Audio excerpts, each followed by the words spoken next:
Craig. Been going a little while. Had a little skin cancer surgery on the corner of my eye here. It's healed up pretty good, but I'll be using these glasses as a slight distraction from it today, but I will need them because there's a lot of quotes and information I want to read off while I'm going through this, because what I'm talking about today is I've been kind of recollecting over our recent splashdown on August the 2nd of the SpaceX capsule, the Endeavour capsule, as they're calling it. First splashdown since 1975. Obviously we've been flying up to space since 1975, but first time we've landed a spacecraft in the ocean since then. And it was pretty cool. Bob and Doug, they said that the spaceship roared as it came through the atmosphere. It sounded like it was alive, but they felt totally comfortable. They were in control. Splashed out beautifully. It was really cool to watch. We all watched it. When they launched, it was amazing. The way the boosters would land, right there on the pads, and the other one on the ship, how the fairing, especially on later flights, they've been able to catch fairing pieces and stuff. It's just the whole operation, the SpaceX operation that Elon Musk has put together is just outstanding, and it's just so cool to watch. And I'm so proud that we're doing that here in the United States instead of like leasing space from Russia, which is a bizarre thing. But I had a laugh. They had a satellite phone when they splashed down just to try, as obviously they had radio links and stuff, but it was a sort of an emergency thing. So they used the satellite phone, called up Houston, said, "We're in the ocean," and Houston says, "Oh, was that today?" Joking around. You didn't used to see that in NASA, but it's kind of cool. I mean, the capsule was so cool inside. The new spacesuits and stuff. It's really futuristic.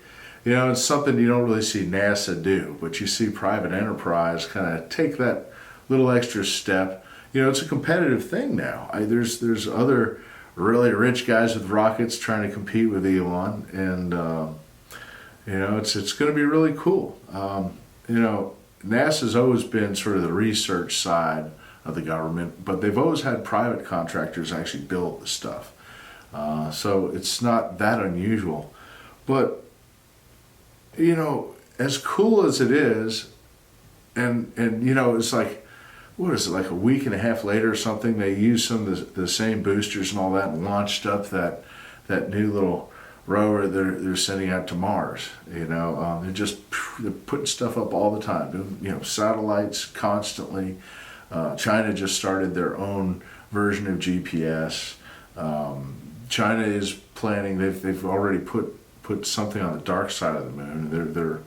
They're doing their own exploration. There's a lot going on, and it's really cool to see it. But that wasn't in the news for the longest time. And you have to wonder why. I mean, obviously, between the time we splashed down in the ocean last time back in '75 and now, we had a space program, right? We had the space shuttle, or shuttles, and we lost 2 of them, and that was tragic. But they were going up often. They put together the space station. They're doing some really cool stuff with Hubble. They're really neat. But Bush, before he was done with his presidency, he had announced that the shuttles were going to be retired, I think, by 2011. And they had plans. I think it was the Constellation program with the Orion, stuff like that. So they're developing new technology. We're going to continue to go on. We're going to the moon. We're going to Mars. But the budgets kept sort of staying the same. There was never they had new missions, and it was sort of expected, well, the space shuttle money, when that winds down, that'll take care of the new program. But, obviously everything always cost more and more. And so, I was really wondering, it's like, well, it just sort of like dissolved, and you didn't hear anything about it. And then we started riding on Russian rockets to the space station, which was just weird. And, so I started doing a little research. I was just curious. Well, what happened? So here's what I found out. Early in 2010, Obama canceled the Constellation program. We'd already spent $10 billion on this program. We had plans to return to the moon, go to Mars. We're developing new lift motors and stuff to do that. But he was not, Obama being so progressive, you would think would be really into the space program. And I know a lot of the folks that have made a lot of money in promoting space and things like that always considered Obama to be, kind of like a Trekkie or something. And, he's a cool guy, and, space is going to be part of his program. But it wasn't. I know, I'm trying to think back, is the Augustine Commission. They produced a report in 2010. The report cost $3 million. And the report called Seeking a Human Spaceflight Program Worthy of a Great Nation. This report basically summarized by saying, the U.S. human spaceflight program appears to be on an unsustainable trajectory.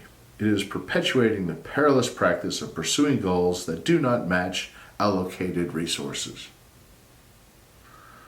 Well, gee, thanks. That doesn't sound like these people believe very much in the space program, does it? And we look at things like Lori Garver. She was Obama's space policy advisor when he was running. She spoke of Obama's plan as being, it will enable NASA to align with the priorities of the nation and to more optimally contribute to our nation's future. These key national priorities that I'm referring to are economic development, poverty, hunger, jobs, international leadership, geopolitics, world peace, education, societal advancement, environment, future of planet and humanity. Well, Lamar Smith, a Republican from Texas, had observed at a 2014 hearing later on that as NASA was converted more and more into doing favors for the environment and human progress, he said, at that point in 2014, there were 13 other agencies involved in climate change research, but only one that's responsible for space exploration, and they had largely taken that away. Even Obama, in April 15th of 2010, said, I understand that some believe that we should return to the surface of the moon first, as previously planned, but I just have to say, pretty bluntly here, we've been there before. There's a lot more of space to explore and a lot more to learn when we do. I mean,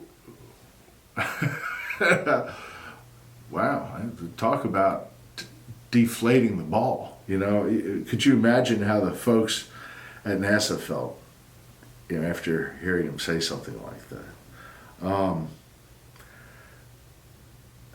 Couple other little things. One of the first administrators that Obama had, Charles Bolden, he was a former astronaut. Quote from him. This is 2010, and he's speaking to Al Jazeera, the Middle Eastern TV, and this quote: "When I became the NASA administrator, President Obama charged me with three things. One, he wanted me to help re-inspire children. didn't want to get into science and math. He wanted me to expand our international relationships. And third, and perhaps foremost, he wanted me to find a way to reach out to the Muslim world and engage much more with dominantly Muslim nations to help them feel good about their historic contributions to science, math, and engineering.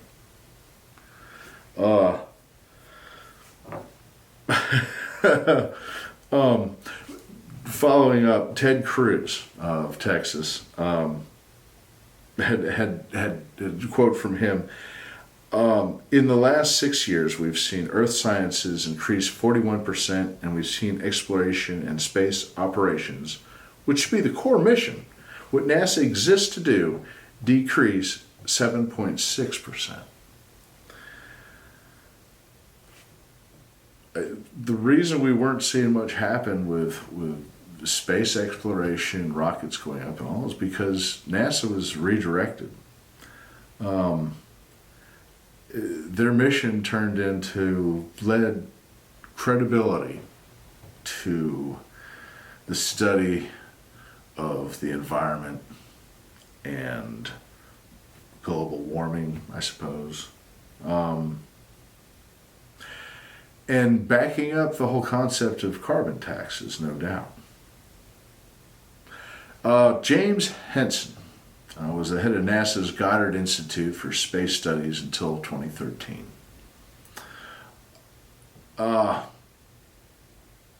He told the House Select Committee on Energy Independence and Global Warming in 2008, CEOs of fossil energy companies know what they are doing and are aware of long-term consequences of continued business as usual. In my opinion, these CEOs should be tried for high crimes and misdemeanors against humanity and nature. I think he has a bit of an attitude. This is the same guy in 2009 that said the trains carrying coal to power plants are certain death trains. Not certain death trains, just death trains. Coal-fired power plants are factories of death. It's no wonder that they weren't interested in doing a lot of work around rockets. These guys really had a different agenda entirely. As an example, just more recently, just the randomness of what's been going on with sciences and how they're being shaped, at least the government-funded science, shaped into a spokes thing of these progressive concepts. I was just reading where planetary nebula NGC 2392 will no longer be called by its unofficial name, the Eskimo Nebula, and NGC 4568, apparel spiral galaxies, will no longer be called the Siamese Twins Galaxy.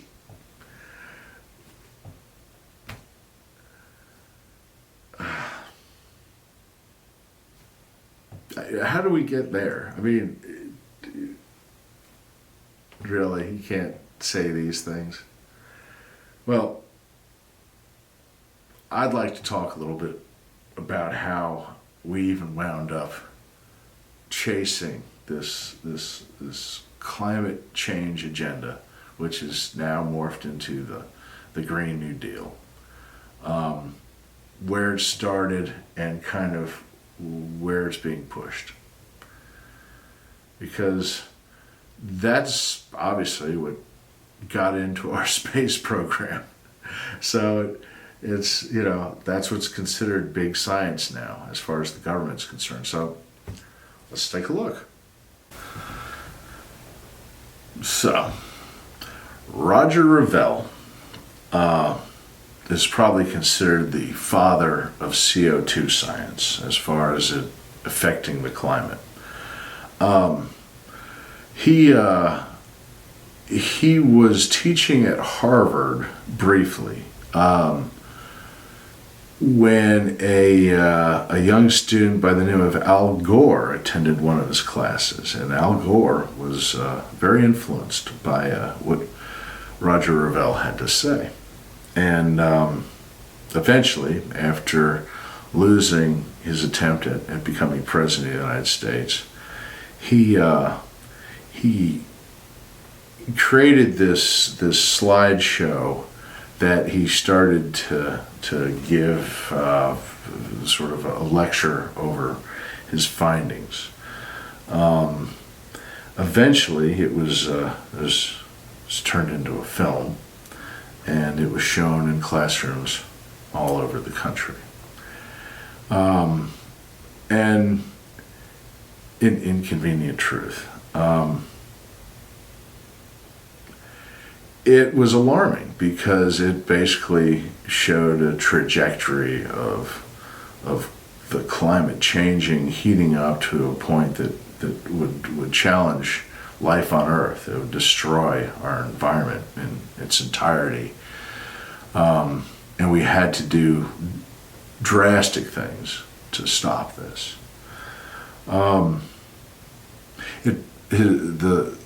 The movie premiered in 2006 at the Sundance Film Festival. You know, all the right people were very impressed with it and moved. It grossed $24 million in the U.S. Is the 11th highest grossing documentary film so far. It was given a lot of help. And I'll be honest with you, I've only seen bits and pieces of it. I'm not a big fan of Al Gore.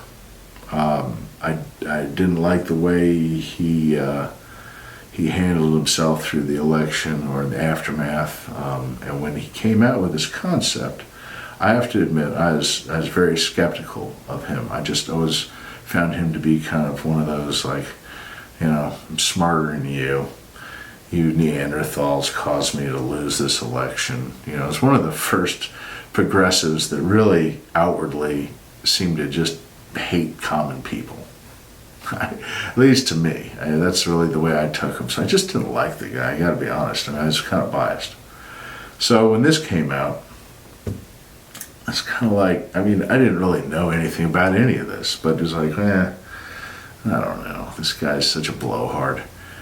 And you know, when they started talking about, well, the remedies, right? Well, what are we going to do? Well, you know, almost right away, I was like, well, you know, you have to punish people. You have to charge them taxes. There's a carbon tax, right? That's the kind of thing we were talking about doing. And we'd already toyed with this concept for other reasons. You know, Jimmy Carter lowered the speed limit to 55, and we had to save gas after the oil embargo. And, you know, oil was demonized by the left for the longest time. I mean, I don't really remember a time, if ever, they were behind the oil industry. They've always seemed to hate it, at least in my lifetime. And I always found that kind of interesting because, you know, it's realistically, that's kind of the lifeblood of this country, you know.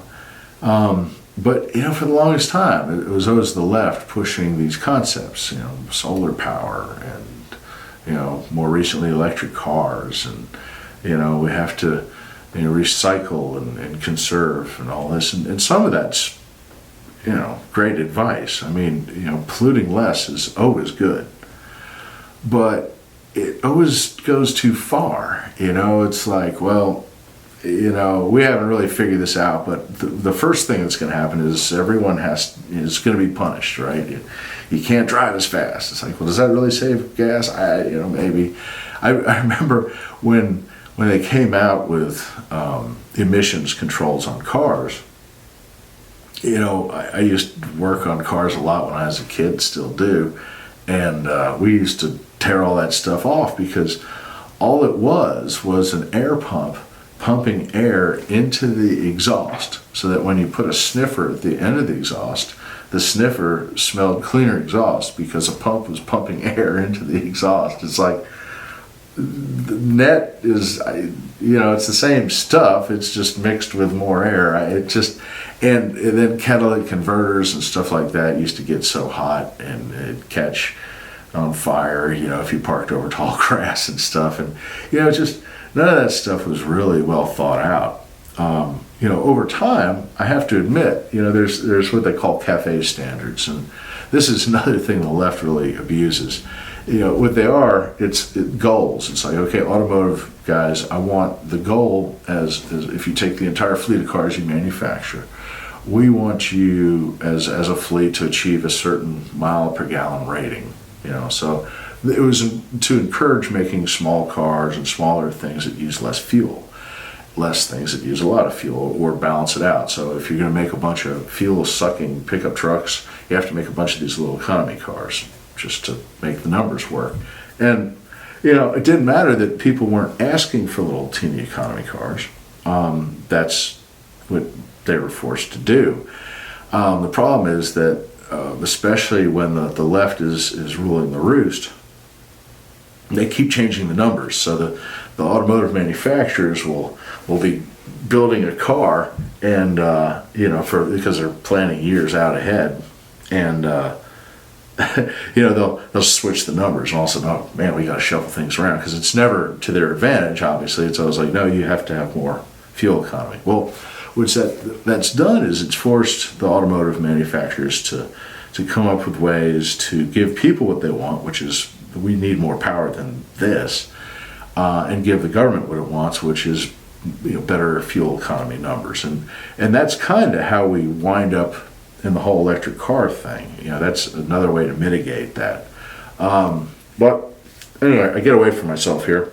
As I want to talk about the beginning of the whole CO2 carbon tax and then the change environment thing. But it's important to understand that the left has been toying with different ideas of efficiency and things that are anti-automotive, let's say. That's kind of where it all started, right? That and factories, they just stop the pollution. And that's, like I said, that's good. That's great because, cars and buses and factories all belched out a lot of stuff that we didn't need, and it dirtied up our environment, definitely, without a doubt. And I'm glad that, these days, cars practically put out any pollution at all. It's amazing. We've really gotten very good at doing that, and they put out tremendous amounts of power. If you buy a high-performance car today and compare it to like the finest ones back in the 60s and 70s that are legendary, the cars of today will just run circles around those old classics. They're not only much, much more powerful, they get great mileage, considering the power that they're putting out. But they stop well, the safety features and everything else are phenomenal. The handling, it's amazing what we've achieved. Although it's funny because at the same time, they're asking you to find more efficiency and use less fuel. They want more and more safety apparatus, which adds more weight, and more weight means that you have to use more fuel to move that weight. And yes, it's safety, but is that what people are asking for, or is that what's being mandated? It's become sort of a challenge to make the government happy because they're always asking for more and more and more, and sometimes without a whole lot of warning ahead of time. Like the CAFE standards changing often. Obama was really effective at doing that, as a matter of fact. But you understand now where we were before Al Gore came out with his Inconvenient Truth slideshow. We were already, at least on the left, of a mindset that we're polluting too much. We need to make things safer, more efficient, less human error, stuff like that. Some of that pretty good. Some of that ridiculous, frankly. Let's get back to the CO2 story. So Al Gore has promoted this film. It's sold a lot of tickets. It's been shown in a lot of schools. People are suitably concerned because he says some scary stuff. Now we can look back at it. That was in 2006. I think he was giving us 11 years, and obviously it's been 11 years, and temperatures really haven't changed much. They have gone up, but there's a lot of reason to it. I'll say this: I'm not going to say categorically that CO2 doesn't contribute to that. It's possible, it is, but it's very unlikely that it's the cause.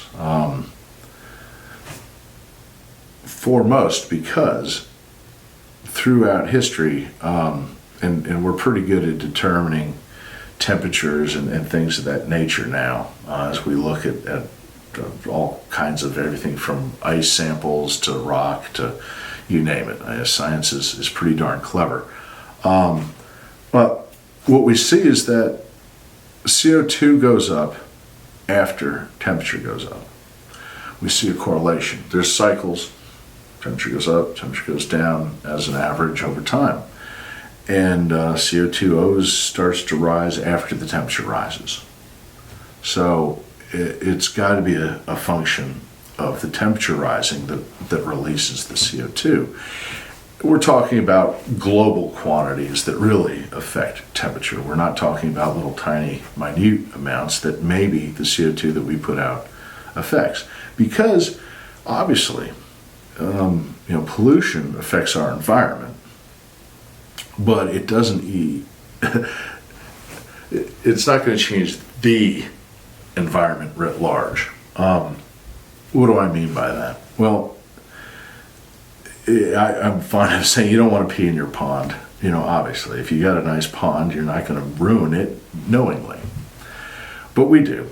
We make a heck of a lot of a mess, and it's not easy to get rid of a mess. It's, you got to take your garbage somewhere away from where you are, or figure out how to dispose of it somehow, and that's not easy, especially when you're busy doing all the things that you got to do. So it usually takes a society that has a little bit extra time or money or resources to be able to systematically deal with trash and pollution. And I think understandably, as this nation grew and the whole world grew, the Industrial Revolution, we were moving at a huge rate of speed in developing things, and not everything was nice, neat, and clean. But we were gathering knowledge. We were learning things. There were big projects were happening, and it was dangerous, and it was hot, and it was smelly stuff, and it was a rugged time. But we had been coming out of an even more rugged time. Humanity was pulling itself up out of a feudal system, into a system of some independence, where we're just making huge strides as far as technology goes. And it took a while for the dust to settle and sort of sit back and say, wow, well, we've achieved a lot, but wow, we kind of ruined the place. We made a mess in the process. But by developing all this amazing technology and machines, our quality of life was improved to the point where we had the luxury and the time and the money, resources, to start cleaning things up. And we did. We did a good job of it too. It's interesting. Like Superfund sites, consider those, areas where the government finally said, okay, we're going to identify these sites around the country that are just so nasty that no private person can really afford to clean it up. Or maybe for whatever reason, people have just sort of walked away from it and said, I don't know what to do, you're stuck with it. Those are Superfund sites. It's like most government things, it's been taken advantage of, let's say. A lot hasn't been done and a lot of money's been spent. The good news is actually, since Trump came in, he's done a lot actually to improve that on that list. He's actually done more in the almost 4 years that he's been president than Obama did in 8. So that's good. Those things need to be dealt with. But I'm getting away from the CO2 story. But again, what I wanted to say is you have to separate out the whole trash thing and the pollution thing, okay? Because these are two different things. One is the mess that we make, and that ruins the environment we're sitting in, but the earth doesn't care, all right? The Earth's environment in its entirety is huge, and it's sort of self-regulating. It changes, it fluctuates, it cycles. We can see this. We can study the history. We can see the cycles. I mean, hot, cold. We know of ice ages. We know when it was hotter. We see where civilizations rose and fell. We can look back. We had the advantage of time and written logs, and we can look back and identify this and say, okay, this happens. Even some of the biblical stuff that seems really unlikely, we're starting to see a mechanism on how, wow, you know what, I can see how some of that stuff actually happened. The Earth can do some amazing things. Our solar system does amazing things. Our universe does amazing things that we don't comprehend. But we have seen evidence, certainly, of extreme changes in the past.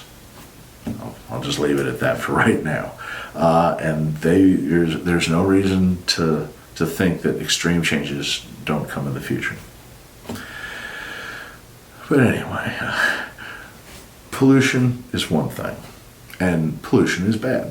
But CO2, there's a lot of science to back up the concept, because frankly, as I was saying, look at NASA. That's where the money was going. All right. Now, when you're hired to do something, let's say, Craig, I want to hire you to write a song for my daughter's birthday, a nice birthday song. Oh, okay, cool. And then I show up and I did a painting of my foot. Well, that's unacceptable. That's not what you asked for. You hired me to write a nice birthday song. When I hire you to help me with my studies showing how CO2 is harming the planet, I don't want you to tell me CO2 is not harming the planet. Now, the thing is, like I said, we've been mixing polluting with changing the environment. And although you can see the correlation in CO2 and heat, CO2 going up as heat goes up, and you can find different ways of trying to explain that. And pollution was one of those. Well, exhaust and factories and all that, they put out a lot of CO2. There's a lot of ways to find arguments. Say, yeah, we'll back this up. This makes enough sense, and who would argue it? Because look, it's getting hotter and the CO2 is going up. I mean, there it is, and we make CO2. It's obvious. But it's not, because there's other science going on at the same time that isn't looking at CO2 at all, but it's actually looking at the kind of things that it's looked at for a long time, the kind of things that NASA used to look at, space. Our planet is in space. It revolves around the sun. There's an orbit. There's other planets doing the same thing. The sun puts out energy. It's the source of all energy, really, on this planet. I mean, if you consider it, it's because of the functions of the planet and sun interacting and life on the planet happening because of its interaction with the sun that has given us all different kinds of energy that we use. And it ends up, when they've been measuring climate, when they measure the sun, they say, well, it puts out this much heat, and that amount of heat varies a little bit up and down, pretty much within this certain range all the time. So they consider that kind of, a constant. But there's a lot of energy that comes off of the sun that has nothing to do with thermal energy. There's magnetic energy, there's particulate, there's all kinds of things that come off the sun. And there's been a lot of science there, and they've studied this for a long time, and they're making some amazing discoveries. They're finding correlations that they're really intriguing and a little bit terrifying.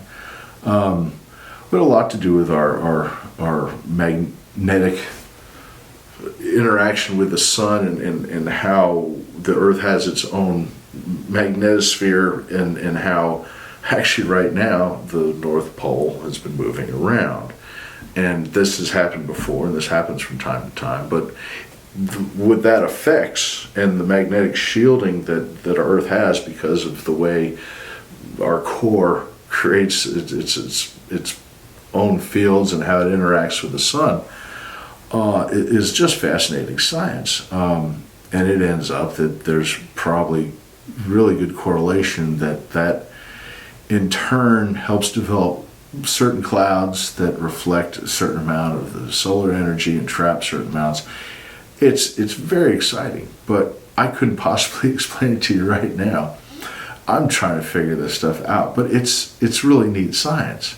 The kind of science we used to do when we were building rocket ships and doing amazing things, and we used to all pay attention to it.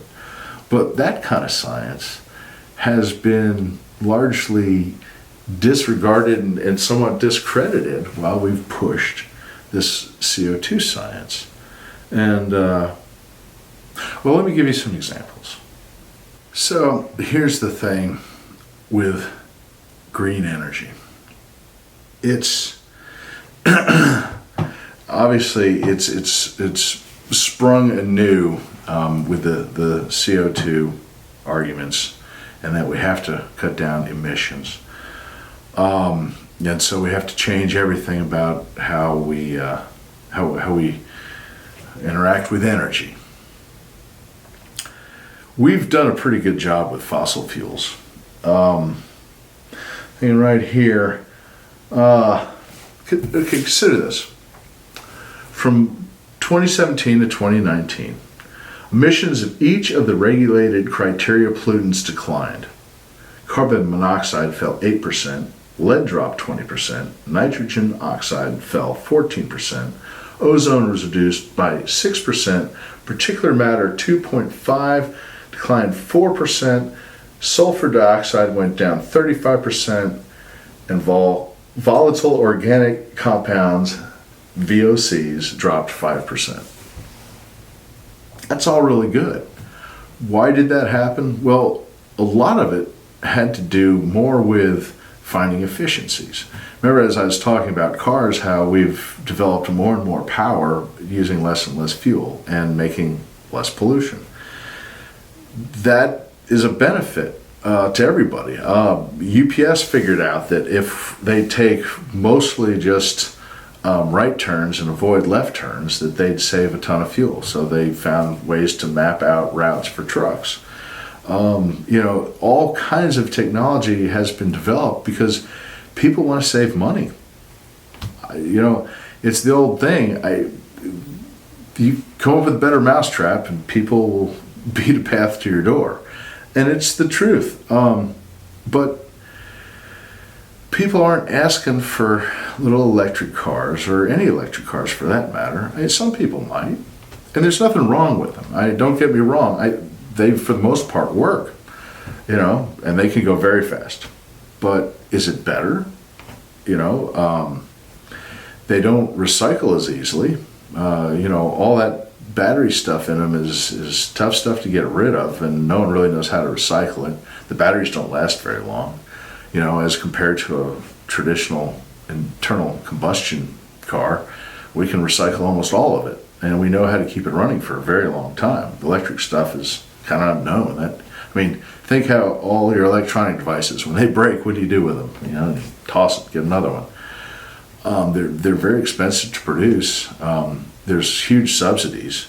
You know, you hear people all the time, oh, you know, these big fuel companies, oil companies, they get all this money, all these subsidies and stuff. But consider how much tax you pay when you go buy gas at the pump.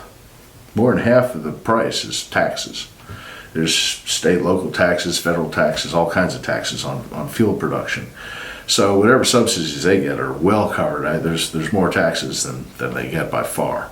But that's not the case when you buy a little electric car or something like that, or solar set up for your roof or something, because those are subsidized to death, right? But they don't last long. I mean, none of that stuff is very durable. They're still trying to figure out better ways of making it, and that's cool. If they finally come up with something great and it's better than the gas pickup truck that I drive, okay, then I'll consider that.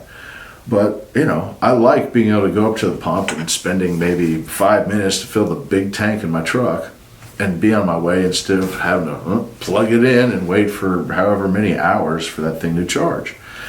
I like that convenience.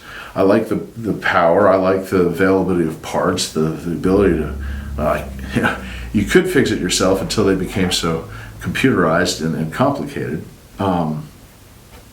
Those trade-offs. But is there an advantage to this stuff? I mean, and again, think, you know, electric car. Right now, I know that if I switch the lighting in this building out to LED, that there's a rebate that I can get back because the power companies want us to use less electricity. Partially because they've been forced to get away from coal needlessly and other fossil fuel-driven power plants. Which is ridiculous because we still depend on them all the time. I've got here, somewhere around here, where are we with, all right, right now, Americans still get 81% of our energy and 62.7% of our electricity from fossil fuels. Oil fuels about 91% of all transportation. And that's reality. That's where we are right now. It's still, like, coal still accounts for 38% of global electricity production. It's very important. Consider, like, Africa, okay, poor nations like that. Coal is the cheapest kind of energy plant that you can put together and produce useful energy. They need it. They need cheap ways of making power. You know, if we start to make it impossible for people to use the technology because of you know, well, we've come up with a CO2 tax or, you know, requirements for the Green Deal and all that, they're never going to get the power that they need because we haven't provided them anything cheaper. You know, I mean, that's the fact. And, you know, China has been out in South America and Africa trying to build power plants all over the place. I mean, the dirtiest coal power plants, and selling it to them at huge prices. You know, we could go out there and compete with China and help build power plants for poor nations that burn coal if we didn't have people so hard set against it, and do it very cleanly because we have developed good scrubbers and technology to burn coal in a very responsible way. You know, we still burn a lot of coal, and it's still a very good thing. It works very well. You know, again, if you come up with something better, cool. But they haven't. You know, if you look at it like, well, solar works great if there's no clouds in the sky and it's daytime. Sort of great, because you got to put those big solar fields far enough away that it's not right in the middle of somebody's neighborhood. It takes a tremendous amount of land to put up a meaningful solar field. And frankly, you get a bad hailstorm or a bad storm, all kinds of bad things happen. Solar panels go outdated quickly. You know, they burn out. And you have to use all kinds of exotic stuff to make them in the first place. And most of them have been made in a foreign country. They just don't work for at least half the day, right? They don't work at night. And they haven't found a good way to store that kind of power. But they're so big that you got to put them away from towns and all that. So you got to run the power lines way over here to hook up to the normal power stations. But again, you need power all the time, so you have to have standby reserve power, which is usually a fossil fuel burning power station. So those have to be on reserve all the time because you can't have sudden fluctuations of power because it messes up the whole system and can actually damage it. Wind, you can put those things all over the place. They cause all kinds of environmental damage themselves. Obviously you hear about how they kill birds and bats and stuff like that, because if you put them up in the wind where they need to be, those are usually the flyways where all the birds go. But they also make a low rumble that is really annoying to people that live near them. Sometimes you don't hear it, it's just like this weird rumble. The ones they put out in the ocean, to get away from people, they're so full of nasty chemicals just so that they don't rot in a salt environment that, they're just a toxic nightmare. And they just don't make that much power, they never pay for themselves. They don't last that long. Lightning hits them, there's just a ton of problems, so again, it's not better, it's just different. So, why do we keep investing so much money into this stuff, right? Well, it's just like the CO2 argument. It's based on feelings like, well, this makes sense. And so, well, okay, but it didn't really play through. It captures your imagination.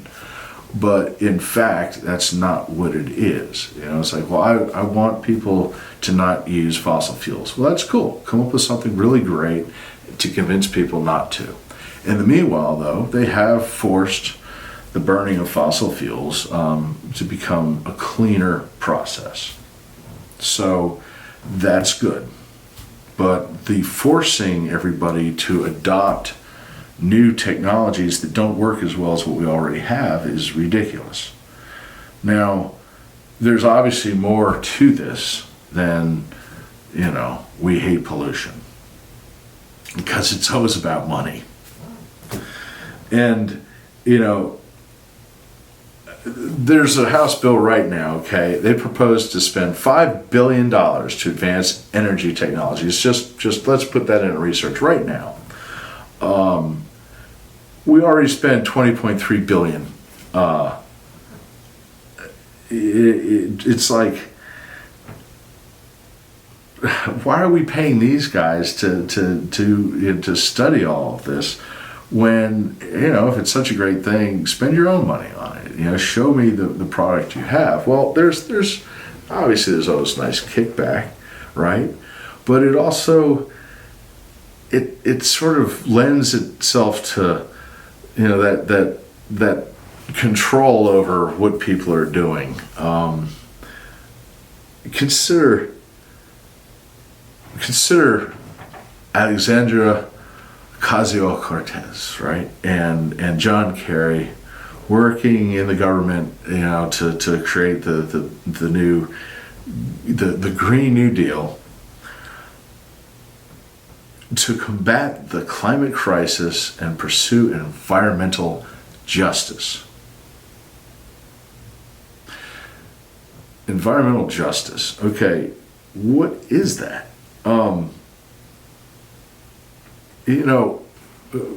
First thing, carbon dioxide is plant food, okay, basically. There is more in the atmosphere right now than there was. I contend that it's mostly because of the heat climbing, which incidentally will probably come back down soon. But for whatever reason, it's out there. We know that the earth is 5% greener, the deserts have become 5% greener. We see crops working, farming and crops working in bigger numbers than they have in the past. We're feeding more people because of this. So, right there, environmental justice, I don't know, this hasn't hurt anybody. Now, the pollution thing, that's a problem, but we're not the ones doing it. Remember, we cleaned up our act. We worked very hard. We spent a lot of money And we empowered the EPA tremendously to go around and give people a very hard time to clean things up, and we have. But as I contend, private enterprise has its own reason to find efficiencies, to make things work better, because they save money, right? I mean, it's not to spend money. So the biggest question I have is, why are we being punished? You know, if we've done so much, and by we, I mean the West, you know, Europe, the United States, Canada, most of the Americas, most of the world really has done a great job at trying to be cleaner, with some major exceptions. Just recently I was reading where one study found that 5 countries in Asia, China, Indonesia, the Philippines, Vietnam, and Sri Lanka, contribute half of the world's mismanaged plastic waste. That's where your problem is. If you want to clean up pollution, you got to go to the people making the pollution. Well, a lot of those places like China, they could care less. But a lot of those places, their economies are growing, they're getting bigger. They'll be able to do more about it. The other big thing that causes a lot of the trouble is natural disasters. And we've had some serious rains and flooding, storms. Every time that happens, all those houses you see destroyed, like water takes all that trash and all that debris and all that stuff and sucks it back out to the ocean. And you think of a place like, all out throughout Asia, they don't have the kind of trash practices we do. They just have to put it here, there, and wherever they can get it out of their way. There's a big storm, all that stuff gets washed out to sea. In a lot of those countries, people just throw their trash right into the rivers because they're largely trashed anyway. I know in China, that's kind of common. Matter of fact, they're having horrible flooding in China right now. They've had a really bad rainy season. It's one of the big problems they have is all the trash and debris getting stuck in all their dams. It messes up the works. So they've got crews out there, dredging through this stuff all the time. You can imagine. I know, like after here, sadly, every once in a while we'll get a hurricane. There's debris, there's trash all over the place. It takes a while to clean it up. But we're good at dealing with our trash. We've done a good job at dealing with pollution. We've been innovative. We've done the kind of things that you would think we'd be rewarded for and appreciated for. But, that's not what we've been getting. And what we've been getting is the Green New Deal, which is, again, not stuff we were asking for. It's not a better mousetrap. It's just a different mousetrap, and yet, there's a lot of money in this stuff. They estimate the Green New Deal itself could cost us $93 trillion. If they were to follow through with all their whole wish list, it's unfathomable, especially when you're so far into debt. 26 trillion now, which is like, how the hell are we ever going to pay that? We have to get serious. We have to save money, not spend money on stupid stuff. But that kind of brings me back to where I started. Here we are, space program. We're kind of back to where we started. We've splashed down in the ocean in a capsule. We had the flying space truck, but we're back to the capsule. But it's private enterprise, and it's cool. And we're talking about going to the moon and building a base. And we're talking about then going from that base and using what we've learned to set off to Mars. And we're talking about the future again. And instead of talking about how we should punish ourselves for all our hard work and expense on cleaning things up, and we should be chasing this phantom gas that seems to really rely on totally separate things than us. It's nice to just turn away from the nonsense of busy work and get back to moving forward. Let's get back to going to space. Let private enterprise come up with the next great mode of transportation. Maybe it won't even be a vehicle. Stop having government dictate to us. I get into my wife's truck, late model truck, and it drives me crazy because, yes, it's very powerful and it gets decent mileage for the power and it does basic truck things well. But, you can barely see around the big A-pillars because all the airbags in it, and you got your little camera that you look into. You got all 10-speed transmission that never knows what gear it's supposed to be in. You can tell that there's things, government mandated things, safety things that you wouldn't otherwise want. These gadgets and wingdings that just, man, if I could just eliminate that and just have this great motor that's nice and efficient and safe and clean in a decent sized vehicle that's comfortable, I'm pretty happy. But there's always going to be government involvement. They're always going to make things heavier and bulkier and sillier looking, because that's what government does. But instead of listening to government bureaucracy about how we should punish ourselves for things that we probably aren't even really doing, maybe we should turn the tables and tell government to do what private enterprise is always trying to do.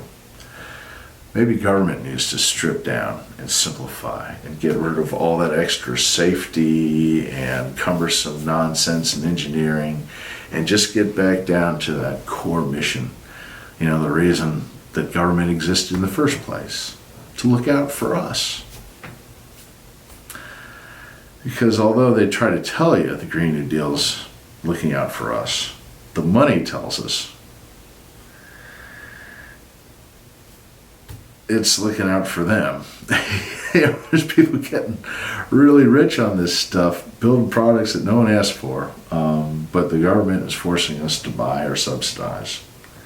So maybe we can just kind of get back to riding in spaceships to the stars instead of looking at our feet and wondering what we did wrong. Anyway, thanks for listening. I'm healing up. Talk to you soon. Thanks.